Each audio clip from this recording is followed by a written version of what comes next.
Assalamualaikum warahmatullahi wabarakatuh. Selamat pagi teman-teman semuanya. Perkenalkan, nama saya Ebda Jayanti. NPM saya 24023125038 dari kelas Manajemen A. Pada kesempatan kali ini, saya akan mempresentasikan sebuah studi kasus mengenai manajemen organisasi pada perusahaan PT Indofood, khususnya pada produk unggulannya yaitu Indomie. Materi ini saya susun dengan menggunakan analisis POAC yang meliputi planning, organizing, actuating, dan controlling. Di sini saya akan memperkenalkan sejarah singkatnya PT Indofood.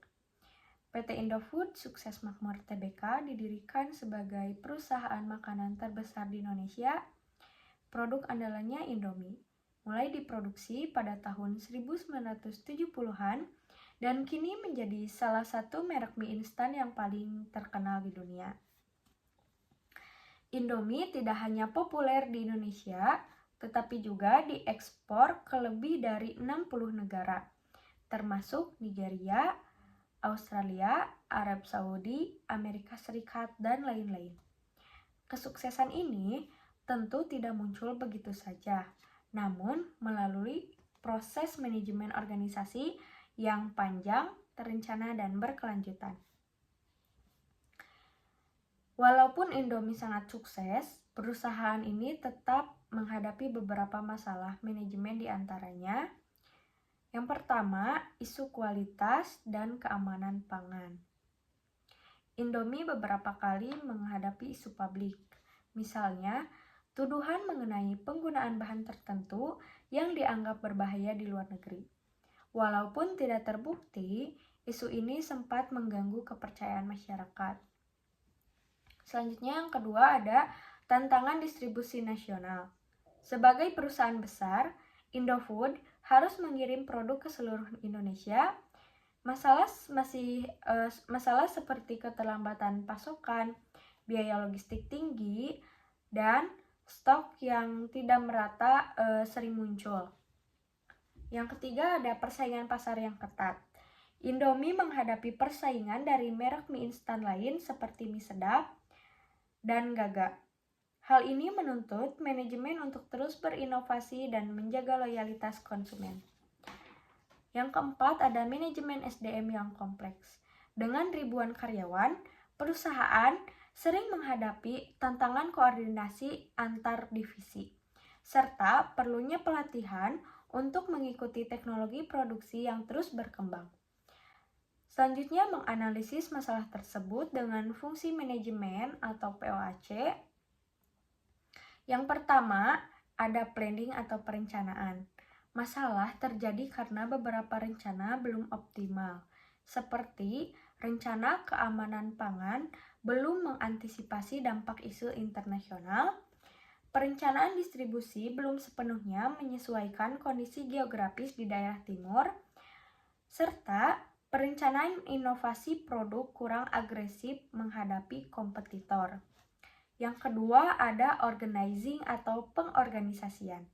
Beberapa struktur dan alur kerja perlu diperbaiki. Misalnya, koordinasi antar pabrik, gudang, dan distribusi belum seragam. Divisi pemasaran digital belum maksimal dalam inovasi. Serta pembagian tugas SDM untuk wilayah tertentu masih kurang seimbang. Yang ketiga ada actuating atau pelaksanaan. Di tahap pelaksanaan, Indomie menghadapi kendala seperti respons terhadap isu keamanan pangan masih lambat.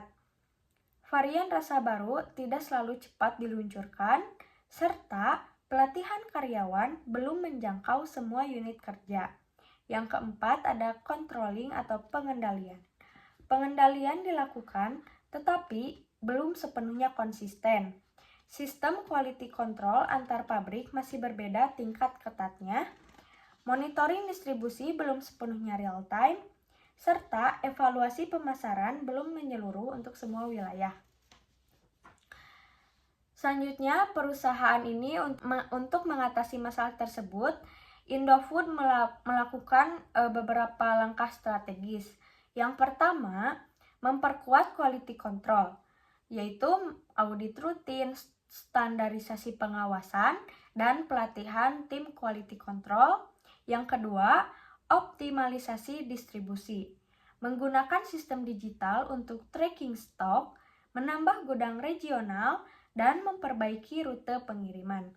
Yang ketiga, inovasi produk dan pemasaran, meluncurkan varian baru seperti ayam geprek dan sambal mata, menguatkan promosi melalui media digital. Yang keempat ada peningkatan kompetensi SDM, pelatihan teknologi baru, penyesuaian job desk, serta koordinasi antar divisi yang lebih terstruktur. Selanjutnya, setelah berbagai perbaikan dilakukan, Indofood memperoleh dampak positif yang signifikan. Yang pertama, ada operasional lebih efisien. Distribusi menjadi lebih stabil, stok bisa dipantau secara real time, dan produksi menjadi lebih efisien karena penurunan cacat produk. Yang kedua ada kualitas produk meningkat. Pengawasan bahan baku yang lebih ketat membuat kualitas Indomie lebih konsisten, serta kepercayaan konsumen baik di dalam maupun di luar negeri semakin meningkat. Yang ketiga ada pemasaran dan penjualan naik. Setelah inovasi rasa baru diluncurkan, penjualan meningkat di banyak wilayah. Brand Indomie semakin kuat berkat strategi marketing digital. Yang keempat ada SDM lebih kompeten dan terkoordinasi. Pelatihan rutin membuat karyawan lebih siap dengan teknologi baru. Koordinasi antar divisi jauh lebih efektif dan terarah. Yang kelima ada reputasi perusahaan pulih. Setelah isu kualitas ditangani dengan cepat, reputasi Indomie kembali stabil. Indomie tetap menjadi mie instan nomor 1 di Indonesia. Yang keenam ada perusahaan lebih adaptif. Dengan manajemen yang terstruktur, Indofood lebih siap menghadapi perubahan pasar dan teknologi di masa depan. Dari kasus ini dapat disimpulkan bahwa tantangan yang dihadapi Indofood seperti isu kualitas, distribusi, persaingan, dan SDM dapat dianalisis dengan menerapkan fungsi manajemen POAC secara tepat. Perusahaan yang mampu merencanakan dengan matang, mengorganisasi sumber daya dengan baik, melaksanakan strategi secara cepat, serta mengawasi proses secara konsisten akan memiliki kinerja yang stabil dan berkelanjutan. Indofood adalah contoh nyata bagaimana perusahaan besar dapat bangkit dan semakin kuat melalui perbaikan manajemen yang komprehensif dan terstruktur. Sekian presentasi mengenai studi kasus dari saya. Wassalamualaikum warahmatullahi wabarakatuh.